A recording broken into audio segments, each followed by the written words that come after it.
नमस्कार, आप सभी का स्वागत है कार्यक्रम हमारा स्वास्थ्य में। मैं हूं प्रीति। दुनिया भर में जो हमारे स्वास्थ्य से जुड़ी समस्याएं हैं, उनमें हमारे जीवन शैली, हमारे रहन सहन, खान पान का बेहद महत्वपूर्ण स्थान होता है। जहां लोगों ने अपनी जीवन शैली पर ध्यान नहीं दिया, वहीं से रोग की जड़ की शुरुआत हो जाती है। आज के इस अंक में हम बात करेंगे हड्डियों से जुड़ी समस्याएं, उनके रोग और इलाज उपचार के बारे में। दुनिया भर में जो अभी खास करके हड्डियों से जुड़ी जो समस्याएं हैं, उनमें विटामिन डी, कैल्शियम की कमी, ये तमाम तरह की हैं और उसकी वजह से काफ़ी रोग लोगों को घेरे जा रहा है। इस विषय पर चर्चा करने के लिए आज हमारे साथ स्टूडियो में आए हैं डॉक्टर कुशाग्र गर्ग, जो कि ऑर्थोपेडिक सर्जन हैं। आइए उनका स्वागत करते हैं और जानते हैं हड्डियों से जुड़ी तमाम जानकारी, रोग, इलाज और उपचार के बारे में। आपका बहुत बहुत स्वागत है सर हमारे कार्यक्रम में। जैसा कि अभी हम बात कर रहे हैं कि जो हड्डियां हैं वो वैसे हमारे जो मानव जीवन है उनमें, मानव जो शरीर है या किसी भी हम बात करें जो सजीव हैं, उनमें हड्डियां तो होती हैं। लेकिन आज के डेट में खासकर ज़्यादातर देखने को मिल रहा है कि जो हड्डियों की कमज़ोरी है वो बढ़ती जा रही है। मतलब जैसा मैंने बताया कि विटामिन डी और कैल्शियम की कमी जो है ये लोगों को घेरे जा रही है। और मतलब इसकी वजह से क्या रोग उत्पन्न हो रहे हैं या फिर और कौन कौन सी हड्डियों की समस्याएं हैं जिससे लोग आज के डेट में, आज के समय में जूझ रहे हैं? देखिए, आज हड्डी रोगों पर चर्चा करनी है हमें, तो पहले तो हम हड्डी रोग को क्लासिफाई कर लें ब्रॉडली कि 3-4-5 उसके क्लासिफिकेशंस हैं। पहला तो एक तो सबसे कॉमन है फ्रैक्चर, हड्डियों का टूटना जिसको आम भाषा में कहते हैं। टेक्निकली कहें तो ये रोग नहीं है, ये तो सिंपली एक एक्सीडेंट का या चोट लगने का कॉन्सिक्वेंस है। वो एक ग्रुप हुआ हड्डी की बीमारियों का। दूसरा है बोन कैंसर्स, जो अगेन फॉर्चुनेटली अभी बहुत कॉमन, बाकी कैंसर्स के इतना कॉमन नहीं है। वो एक ग्रुप हुआ बोन कैंसर।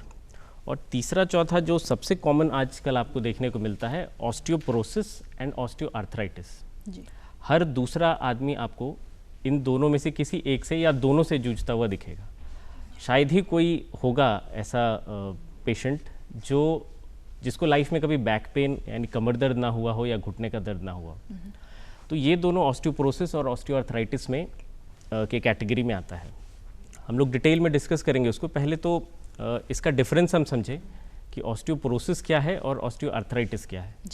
इन जनरल जो ऑस्टियो वर्ड है ये टेक्निकल मेडिकल टर्म है हड्डियों के लिए। हम लोग आम भाषा में इंग्लिश में बोन्स बोलते हैं, मेडिकल टर्म में हम लोग इसको ऑस्टियो बोलते हैं। ऑस्टियो के साथ आर्थराइटिस लग रहा है और पोरोसिस लग रहा है।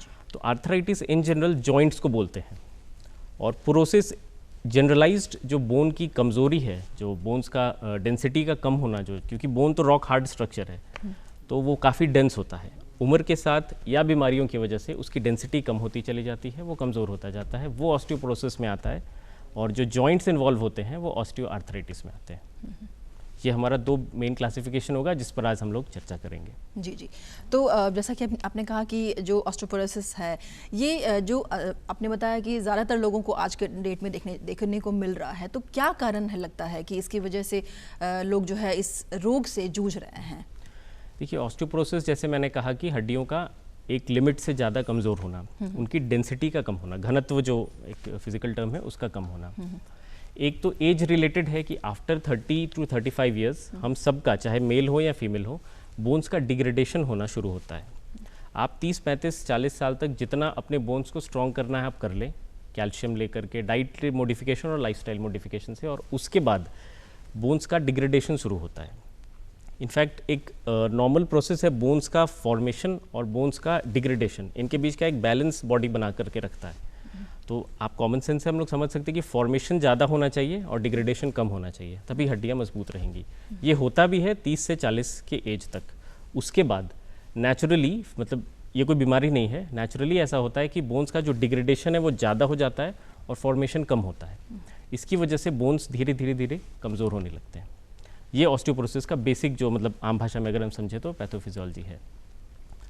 अब इसका कुछ मतलब ये तो फिक्स है कि बोन्स का कमज़ोर होना फिक्स है एज के साथ। जैसे बाल सफ़ेद होते हैं, चेहरे पे झुर्रियाँ आती हैं उम्र के साथ, दांत टूटते हैं, तो हड्डियाँ भी कमज़ोर होनी है, आप उसको रोक नहीं सकते। हमारे हाथ में क्या है कि हम उसकी जो स्पीड है उसको कंट्रोल कर सकते हैं, कि हड्डियों की कमज़ोर होने की जो प्रोसेस है उसको थोड़ा हम स्लो डाउन कर सकते हैं अपनी तरफ से। वो कैसे करें? तो 2-3 चीज़ें हैं। एक तो डाइट, सब लोग जानते हैं, कैल्शियम, विटामिन डी तो सब लोग को पता है आजकल। कैल्शियम डाइट में ज़्यादा से ज़्यादा रखें। मिल्क प्रोडक्ट्स जो हैं कोई सा भी मिल्क प्रोडक्ट, आप दूध लें, दही लें, घी, पनीर, जो भी दूध से जितनी भी चीज़ें बनती हैं, वो milk is the richest source of calcium, तो वो आप ले सकते हैं। 500 to 700 ml का मिल्क का आपका इंटेक एक दिन का होना चाहिए। इसका ये मतलब नहीं कि हम आधा किलो दूध बैठ के पी रहे हैं, मतलब दूध का कोई भी प्रोडक्ट, दूध, दही, चाय, खीर सब मिला करके 500-700 ml आना चाहिए। तो ये तो डाइट हुआ। दूसरा चीज़ है विटामिन डी के लिए एक हम कहें कि अनफॉर्चुनेट है हम लोग कि विटामिन डी का कोई सॉलिड प्रोडक्ट सोर्स नहीं है हमारे पास। जैसे कैल्शियम के लिए हम कह देते हैं कि मिल्क प्रोडक्ट्स हैं, विटामिन डी का कोई डाइटरी सोर्स अच्छा है नहीं। विटामिन डी सनलाइट के प्रेजेंस में बॉडी खुद से बनाती है। तो यहाँ पर अभी आजकल का लाइफस्टाइल ऐसा हो गया है कि हमारा सनलाइट का एक्सपोजर बहुत कम है। सब लोग इंडोर एक्टिविटीज़ में, अगर आप एथलीट नहीं हैं, अगर आप स्पोर्ट्स पर्सन नहीं हैं, तो आपको सनलाइट की डेफिशिएंसी है, इस चीज़ को तो मानना होगा बस। तो अब जब सनलाइट का एक्सपोजर प्रॉपर होता तो बॉडी खुद से विटामिन डी बना लेती है, लेकिन अगर नहीं हो पा रहा है तो फिर हमको फिर सप्लीमेंट्स लेने की ज़रूरत है, जो डाइट से नहीं मिलेगा। उसके लिए आपको सप्लीमेंट्स में टैबलेट्स हैं, सिरप्स हैं, इंजेक्शंस हैं, वो जो अपने कन्वीनियंस के अकॉर्डिंगली हम लोग ले सकते हैं depending on your doctors advice, क्योंकि उसकी डोजेस बहुत वैरी करती है। अगर हम टेक्निकल टर्म्स में बात करें तो 60,000 यूनिट से लेकर के 6 लाख यूनिट तक उसका डोज वैरी करता है। तो खुद से लेना बहुत रिस्की हो जाएगा, क्योंकि बहुत 10 टाइम्स का डिफरेंस है। तो मेरी सलाह रहेगी कि डॉक्टर से कंसल्ट करें और एनुअली एक बार एटलीस्ट अपना विटामिन D3 चेक कराएं। ब्लड टेस्ट से वो चेक हो जाता है, बहुत महंगा जांच नहीं है वो। और डिपेंडिंग ऑन डेफिशिएंसी जो आपको ब्लड में दिखेगी, आप अपना डोज डिसाइड कर सकते हैं। तो पहला तो डाइट हुआ, दूसरा ये सप्लीमेंट्स हुआ, और तीसरा है लाइफस्टाइल। लाइफस्टाइल ऑस्टियोपोरोसिस में बहुत इंपॉर्टेंट रोल प्ले कर रहा है। पहले ऑस्टियोपोरोसिस इतना नहीं था, जैसे जैसे फिजिकल एक्टिविटी हमारी कम होती जा रही है, ऑस्टियोपोरोसिस बढ़ते जा रहा है। क्योंकि जो मैंने स्टार्टिंग में आपको बताया कि बोन फॉर्मेशन और बोन डिग्रेडेशन के बीच का बैलेंस बनाए रखने की ज़रूरत है। तो जितनी आपकी फिजिकल एक्टिविटी अच्छी होगी, उतना आपका फॉर्मेशन ज़्यादा होगा और डिग्रेडेशन कम होगा। आज एज के साथ तो एक्टिविटी कम होती ही है, लाइफस्टाइल के साथ भी, जॉब प्रोफाइल के साथ भी हमारी जो फिजिकल एक्टिविटी का क्वांटिटी है वो कम होते जाता है। तो वहाँ पे फिर डिग्रेडेशन डोमिनेट करने लगता है और बोन का फॉर्मेशन कम होने लगता है। तो फिर बोन की डेंसिटी कम होती है, जो ऑस्टियोपोरोसिस जिसको कहते हैं। शुरुआती दौर में जो लक्षण हैं, जैसे कई बार हमें कमज़ोरी लग रही है, या जैसे आम कई रोगों में जो लक्षण होते हैं शुरुआती लक्षण, तो यहाँ पे मैं जानना चाहूँगी कि जो शुरुआती लक्षण हैं कि हमारी हड्डियाँ कमज़ोर हो रही हैं या हमें हड्डियों से जुड़ा कोई बीमारी घर कर रहा है, तो इसकी क्या होगी, लक्षण क्या है, मैं चाहूँगी कि उसके बारे में बताएं। ऑस्टियोपोरोसिस में जैसे मैंने कहा कि हड्डियों का कमज़ोर होना, ये फिक्स्ड है, ये होना ही है, आप इसको रोक नहीं सकते। स्पीड आपके हाथ में है कंट्रोल करना। तो जो हड्डी पहले से सबसे कमज़ोर है, ऑब्वियसली वो सबसे ज़्यादा अफेक्टेड और सबसे अर्ली अफेक्टेड होगी। तो टोटल तो अपने बॉडी में 206 हड्डियाँ हैं, सब लोग जानते हैं आजकल। इसमें सबसे जो फ्लेक्सिबल हड्डी है वो रीढ़ की हड्डियाँ होती हैं। वो इंटेंशनली ऐसा भगवान ने बनाया है। बहुत स्ट्रॉन्ग, हाथ पैर की हड्डियाँ बहुत स्ट्रॉन्ग है हमारी, लेकिन रीढ़ की जो बैकबोन्स की जो 33 वर्टिब्रा है वो उतना स्ट्रॉन्ग नहीं है, क्योंकि उनको फ्लेक्सिबल होना था। तो उनको फ्लेक्सिबिलिटी प्रोवाइड करने के लिए स्पाइन को वर्टिब्रा, वो एक अलग कैटेगरी है बोन का, कैंसरस बोन बोलते हैं उसको, तो वो थोड़ी उनकी डेंसिटी पहले से कम है, ताकि उनकी फ्लेक्सिबिलिटी बन सके और हम लोग मूवमेंट कर पाएँ बॉडी में, जो इतना मूवमेंट हो पाता है। तो इसलिए ऑस्टियोपोरोसिस सबसे पहले वर्टिब्रा को अफेक्ट करता है, यानी कि जो रीढ़ की हड्डियां हैं उनको अफेक्ट करता है, क्योंकि वो पहले से उनकी डेंसिटी कम है, नेचुरली भगवान ने ऐसा उनको बनाया है। तो that is why back pain, आप कमर दर्द की जो समस्या है इतनी कॉमन आप देखेंगे आजकल, हर दूसरे आदमी को कमर दर्द है। कोई एक आदमी आपको नहीं मिलेगा जो कह दे कि मुझे कभी लाइफ में बैक पेन नहीं हुआ हो। तो दैट इज़ वाई सबसे क्योंकि बैकबोन्स की डेंसिटी पहले से कम है, कैंसरस बोन की कैटेगरी में वो आते हैं, तो वो सबसे पहले इन्वॉल्व होते हैं। और क्योंकि जब बैकबोन इन्वॉल्व होंगे तो बैक पेन आपको होगा। तो सबसे पहला जो ऑस्टियोपोरोसिस का टारगेट होता है spine, I mean vertebra, leading to back pain, low back pain specially, कमर दर्द। तो इसके उपचार क्या हैं? उपचार के लिए पहले तो आपको डायग्नोसिस कंफर्म होगा। पहले तो हमें डिजीज़ को क्वांटिफाई करने की ज़रूरत है कि ऑस्टियोपोरोसिस की सीवियरिटी आपकी बॉडी में कितनी है। तो बोन डेंसिटी को चेक करने के लिए कुछ टेस्ट्स होते हैं हमारे यहाँ, वो टेस्ट हम करा करके एग्जैक्ट क्वांटिफाई कर सकते हैं कि कितनी कमी है। मतलब बोन्स की डेंसिटी में जो जेड स्कोर एक आता है, उसमें पैरामीटर वो देखना होता है कि कितना नॉर्मल से आप कितना कम है आपका बोन का डेंसिटी या बोन का स्ट्रेंथ। अकॉर्डिंगली फिर हम लोग ट्रीटमेंट पर जाते हैं। तो क्वांटिफाई किया, जेड स्कोर कैलकुलेट किया, वो टेस्ट से होता है, और उसके बाद डिपेंडिंग ऑन द डिग्रेडेशन हम लोग दवाइयाँ एडवाइस करते हैं। सप्लीमेंट्स तो हैं ही, कैल्शियम D3, विटामिन D3, और उसके अलावे कुछ और मेडिकल दवाइयाँ हैं जो आप सिर्फ डॉक्टर के कंसल्टेशन से ही ले सकते हैं। और लाइफस्टाइल का तो है ही, इसमें वेट बियरिंग एक्सरसाइजेस का बहुत इंपॉर्टेंट रोल है। मतलब एक जैसे एक्सरसाइज हो, आप लोग जॉगिंग करते हैं, तो जॉगिंग आपको ऑस्टियोपोरोसिस में बहुत हेल्प नहीं कर पाएगा, क्योंकि जॉगिंग करते समय आपको बैकबोन पे आप वेट नहीं दे पाते हैं, आप सिंपली चलते हैं। That is jogging is a good exercise, लेकिन ऑस्टियोपोरोसिस में उतना हेल्पफुल नहीं है। अगर आप पुशअप्स करते हैं, प्लैंक्स करते हैं, जिसमें वर्टिब्रा पे पूरी रीढ़ की हड्डियों पर लोड पड़ता है, बॉडी का वजन उन पे जाता है, तो ये ज़्यादा फ्रूटफुल है ऑस्टियोपोरोसिस के लिए। इससे क्या होता है कि बोन का फॉर्मेशन ज़्यादा होता है और डिग्रेडेशन जो मैंने बताया था वो कम होता है, उसको आप कुछ हद तक कंट्रोल कर सकते हैं। जी, आपने कहा कि बोन कैंसर जो आजकल ज़्यादा देखने को मिल रहा है, इसके पीछे क्या कारण है? बोन कैंसर एक ऐसा रोग है जो शरीर की हर ऑर्गन को अफेक्ट करता है, एक ऑर्गन भी बचा नहीं है, right from your skin to toes everything. और तब बोन्स भी एक सिग्निफिकेंट अमाउंट कंस्टिट्यूट करता है हमारी बॉडी का। 206 बोन बहुत हो जाते हैं, अगर आप काउंट करने बैठे यहाँ पर हम रखें तो पूरा टेबल भर जाएगा।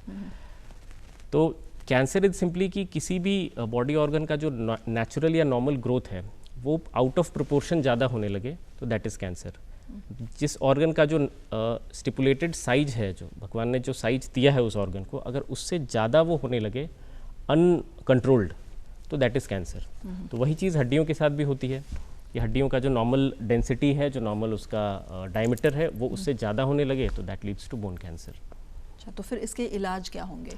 ये एक स्पेशलाइज्ड कैंसर सेंटर में इसका इलाज करना बेहतर होगा rather than an individual orthopaedic surgeon, क्योंकि ये एक टीम वर्क हो जाता है। इसमें ट्रीटमेंट में आपको नॉट ओनली मेडिसिन, सर्जरी भी आता है कि जो कैंसर वाला जो पोर्शन है, जो bone out of proportion grow कर गया है ज़्यादा, उसको रिमूव करना सर्जिकली, तो सर्जन का यहाँ पर रोल आ जाता है। दूसरा कि जो कैंसर के सेल्स हैं जो किसी भी सर्जरी में पूरी तरह से नहीं निकाल पाते हैं हम लोग, तो वो फिर से कैंसर में ग्रो ना करे, उसके लिए रेडियोथेरेपी और कीमोथेरेपी।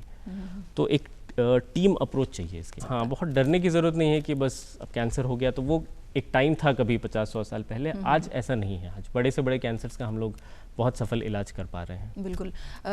टीबी भी बहुत ज़्यादा सुनने को मिलता है कि बोन में, मतलब हड्डियों में टीबी हो गई है, तो ये हड्डियों की टीबी क्या है? अब मैं चाहूँगी कि इसके बारे में भी थोड़ा बताएं। ट्यूबरकुलोसिस टीबी को पूरा नाम, वो प्राइमरीली लंग्स को अफेक्ट करता है। बीमारी तो वो लंग्स की ही है। अगर बोन टीबी होता है, बोन्स इन्वॉल्व होते हैं टीबी में, तो वो हमेशा सेकेंडरी इन्वॉल्व होते हैं। टीबी का जो बैक्टीरिया है, माइकोबैक्टीरियम ट्यूबरकुलोसिस बोलते हैं, वो कभी भी बोन्स को डायरेक्ट अफेक्ट नहीं करता है। लंग्स पहले अफेक्ट होता है और फिर लंग्स से ब्लड के थ्रू वो स्प्रेड करके आपके बोन्स तक पहुंचता है वो बैक्टीरिया, और वहाँ पर फिर वो अपना वो जो बीमारी है टीबी, ट्यूबरकुलोसिस, वो कॉज करता है। तो bone TB is always secondary. बिना लंग्स में टीबी का बैक्टीरिया इंटर किए आपके बोन्स को टीबी नहीं हो सकता है। बोन टीबी कभी बहुत इन जनरली हम देखें तो टीबी का इंसिडेंस बहुत कम गया है अपने कंट्री में। बहुत सफल इलाज, गवर्नमेंट का जो डॉट्स प्रोग्राम है, RNTCP है, बहुत अच्छा उसका रोल रहा है इसमें। तो दवाइयाँ वही सब चलती हैं जो नॉर्मल आप पल्मोनरी टीबी यानी जो लंग्स वाला टीबी है उसके लिए जो दवाइयाँ चलती है, वही बोन टीबी के लिए भी चलती हैं, बस उनका ड्यूरेशन लंबा होता है। कोई टाइप्स भी हैं टीबी के इसमें, बोन टीबी के में? बोन टीबी में एज सच कॉज बहुत इंपॉर्टेंट टाइप्स तो नहीं है, मतलब टीबी का ही फर्दर टाइप्स है, pulmonary TB, abdominal TB, musculoskeletal TB. तो हमारा जो बोन टीबी है वो मस्कुलोस्केलेटल टीबी में आ जाता है। जी, तो कितने दिन तक चलता है इलाज इसका? टीबी का इलाज आपको कम से कम 12 से 18 महीने टीबी की दवा चलानी होती है, और यहाँ पे कंप्लायंस का बहुत इंपॉर्टेंट रोल है। कंप्लायंस का मतलब कि आप जब टीबी की दवा शुरू करेंगे तो 2-4 महीने में पेशेंट्स को एकदम अच्छा फील होने लगता है, सारे सिम्टम्स चले जाते हैं और वहाँ पे फिर वो दवाइयाँ बंद कर देते हैं। यही सबसे बड़ी गलती होती है। आपके सिम्टम्स चले जाने के बाद भी, not only in bone TB, कोई सा भी टीबी अगर होता है तो उसका जो स्टिपुलेटेड इलाज का ड्यूरेशन है 12 महीने या 18 महीने, उतने दिन आपको दवाई कंप्लीट चलानी है, बीच में बंद नहीं करनी है। जी, जैसे हड्डियों से ही जुड़ी जो समस्या है, जोड़ों का दर्द, ये काफ़ी देखने को मिल रहा है, खास करके ऑस्टियोपोरोसिस, आर्थराइटिस जो है ये भी ज़्यादा देखने को मिल रहा है। तो ये क्यों आम होता जा रहा है? जोड़ों के दर्द को समझने से पहले हम समझें कि जोड़ क्या होता है। जी, जैसा मैंने बताया 206 हड्डियां हैं बॉडी में, तो जो लॉन्ग बोन्स होते हैं, लंबे बोन, जैसे एग्जांपल मैं नी जॉइंट का लेता हूँ, घुटना एक जोड़ है बॉडी का। घुटना ऊपर अगर हम देखें थाइज में, तो फीमर बोन है जो बॉडी का सबसे स्ट्रॉन्ग बोन होता है, और घुटने के नीचे में टिबिया और फिबुला नाम के 2 बोन्स होते हैं। तो जो नी जॉइंट कॉन्स्टिट्यूट करता है वो, जैसे अगर ये फीमर है और ये टिबिया है जो आपके घुटने के नीचे वाली हड्डी है, और ये घुटने के ऊपर वाली हड्डी, तो इसका जो एंड है फीमर का, मतलब थाई की जांघ की जो हड्डी है उसका एंड, और पैर की हड्डी का अपर एंड, ये दोनों ऐसे इस पोजीशन में होते हैं बॉडी में, सटे नहीं होते हैं, इनके बीच में एक स्पेस होता है, इसी को जॉइंट स्पेस बोलते हैं। ठीक, अब इस जॉइंट स्पेस में एक फ्लूइड होता है, साइनोवियल फ्लूइड बोलते हैं उसको, इसके अराउंड एक कैप्सूल होता है जिसको जॉइंट कैप्सूल बोलते हैं। दोनों बोन्स का जो एंड है, मतलब ऊपर वाली हड्डी का नीचे वाला एंड और नीचे वाली हड्डी का ऊपर वाला एंड, इन दोनों को कवर करके रखता है कार्टिलेज, एक स्ट्रक्चर है उसको कार्टिलेज बोलते हैं। तो ये कार्टिलेज, इनके बीच का साइनोवियल फ्लूइड, इनके अराउंड का कैप्सूल जो कवरिंग है, ये सारी चीज़ें मिल करके जॉइंट स्पेस को बनाती हैं, इनको हम जॉइंट कहते हैं। इसमें अगर कोई बीमारी होती है तो दैट इज़ आर्थराइटिस, ऑस्टियोआर्थराइटिस। तो इतना से अब आप ये तो समझ सकते होंगे कि बोन के एंड की हम बात कर रहे हैं, पूरे बोन की बात नहीं कर रहे हैं। तो आर्थराइटिस में पूरा हड्डी इन्वॉल्व नहीं होता है, हड्डी के जो एंड्स हैं जहाँ पर वो हड्डी ख़त्म हो रही है और जॉइंट कॉन्स्टिट्यूट कर रही है, वो एरिया इन्वॉल्व होता है, दैट इज़ ऑस्टियोआर्थराइटिस। तो जैसा हमने कहा कि जॉइंट स्पेस की अगर हम बात करें, घुटने का हम एग्जांपल लेके चल रहे हैं, सबसे सिंपल, सबसे कॉमन भी यही है घुटने का दर्द। बिल्कुल। तो ऑस्टियोआर्थराइटिस सबसे पहले सबसे ज़्यादा नीज़ को ही क्यों अफेक्ट करती है? जैसे बैक पेन में मैंने बताया कि ऑस्टियोपोरोसिस लोअर बैक यानी कमर को अफेक्ट करती है, आर्थराइटिस नी को करती है। क्यों? क्योंकि जब भी हम लोग खड़े होते हैं या चलते हैं तो बॉडी का मैक्सिमम वेट घुटनों पर पड़ता है। तो एक नॉर्मल सा कॉन्सेप्ट है कि जैसे साइकिल चलाते हैं उसमें बॉल बेयरिंग्स होती हैं, साइकिल को आप जितना चलाएंगे, या एक भारी आदमी उस साइकिल को चलाए और एक हल्का आदमी उस साइकिल को चलाए, तो बॉल बेयरिंग्स ज़्यादा घिसेंगे किस में? जब भारी आदमी उसको चलाएगा जी।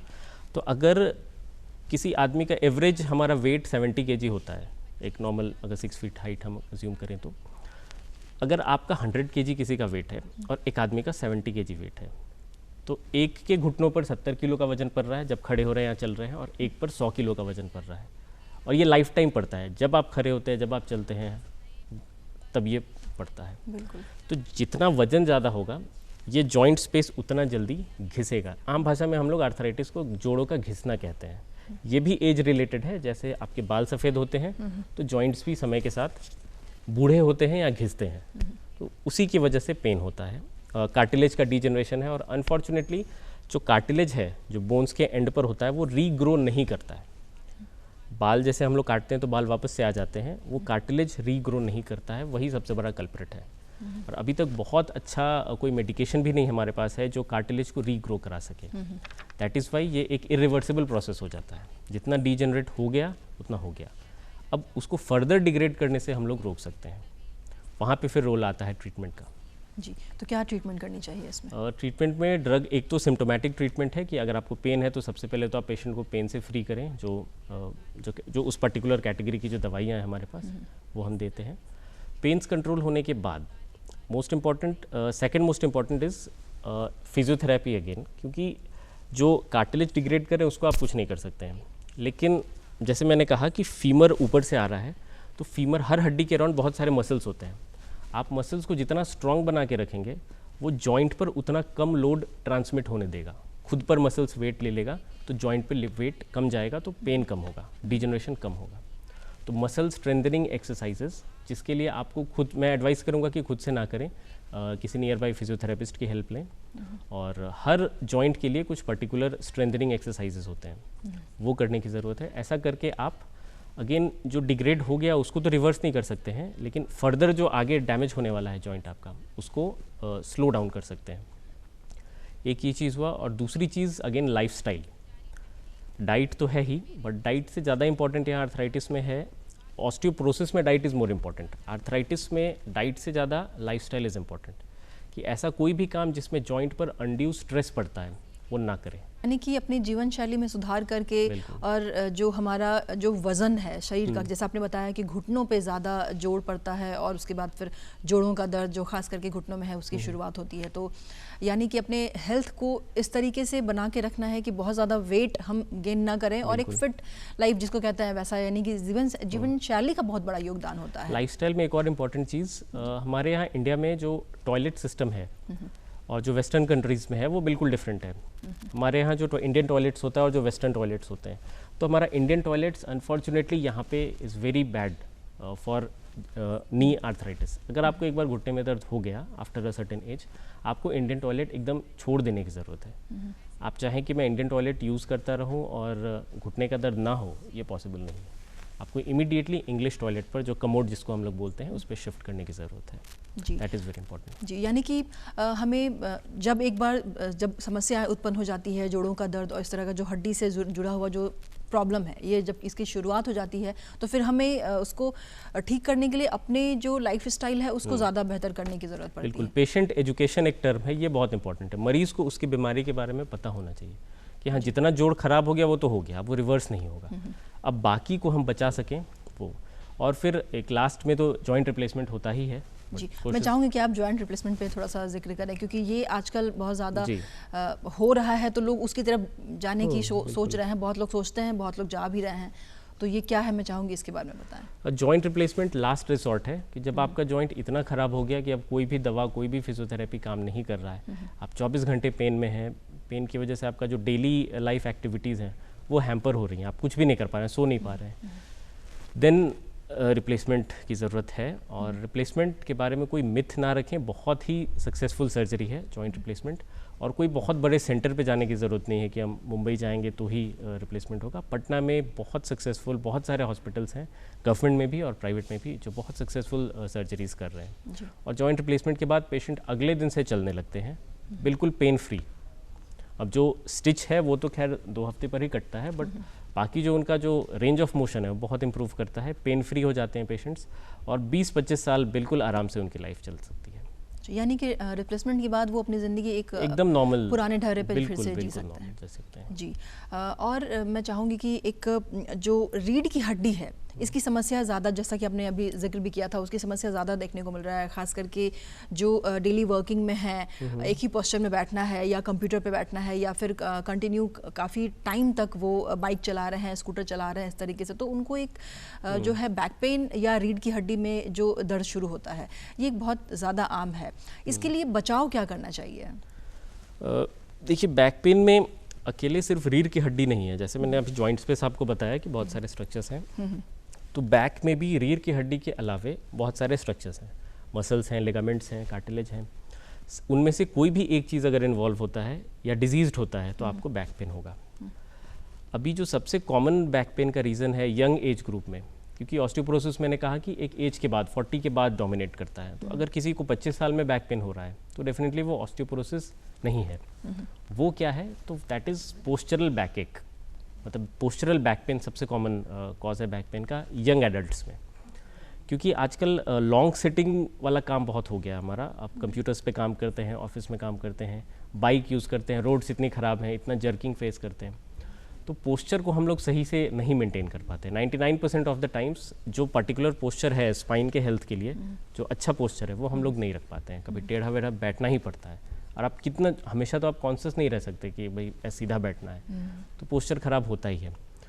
तो अब पोस्चर आपका जॉब प्रोफाइल है ऐसा है कि पोस्चर ख़राब होना है, तो हम लोग अपनी तरफ से ये कर सकते हैं कि दिन में 20-25 मिनट समय निकालें, कभी भी सुबह या शाम, और कुछ बैक स्ट्रेंथनिंग एक्सरसाइजेज हैं, अगेन फिजियोथेरेपिस्ट की हेल्प लें, थोड़ा फिजियो करें, और बाइक्स पे कोशिश करें कि जो भी जर्किंग वाले रोड्स हैं उन पे बाइक अवॉइड करें, या कहीं गड्ढा दिख रहा है तो थोड़ा टर्न ले लें और प्लेन वाले एरिया से जाएं, वो बहुत डेंजर है। एक बार बैक पेन हो गया और आप बाइक चला रहे हैं और जर्किंग वाले एरिया में, तो बहुत एग्रेवेट कर देता है वो पेन को।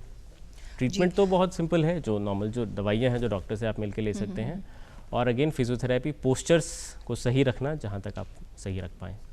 जी, तो आपने अभी सुना डॉक्टर कुशाग्र गर्ग को जो बता रहे थे कि हमारे जीवन शैली को सही रख के हम किस तरीके से अपने शरीर में जो मौजूद हड्डियां हैं उनको सुरक्षित रख सकते हैं, और जो उससे जुड़ी रोग हैं, समस्या है, उनसे हम बच सकते हैं। ये डॉक्टर आपने जो भी चीज़ें अभी बताई हैं, मुझे लगता है कि ये काफ़ी है। और कुछ ऐसा जो आप चाहते हो कि दर्शकों को अपनी तरफ से सुझाव देना चाहते हो चलते चलते? हड्डियों का हेल्थ, जो बोन हेल्थ है, वो बहुत हद तक हमारे हाथ में है। लाइफस्टाइल तो है ही, कोशिश करें कि ज़्यादा से ज़्यादा हम लोग सनलाइट का एक्सपोजर ले पाएँ, ताकि बॉडी को विटामिन डी के सप्लीमेंट्स की ज़रूरत ना पड़े। अगर आप प्रॉपर अमाउंट में सनलाइट ले लेते हैं तो आई डोंट थिंक कि विटामिन D3 की ज़रूरत पड़ेगी, और साल में एक बार विटामिन डी का टेस्ट ज़रूर करा लिया करें।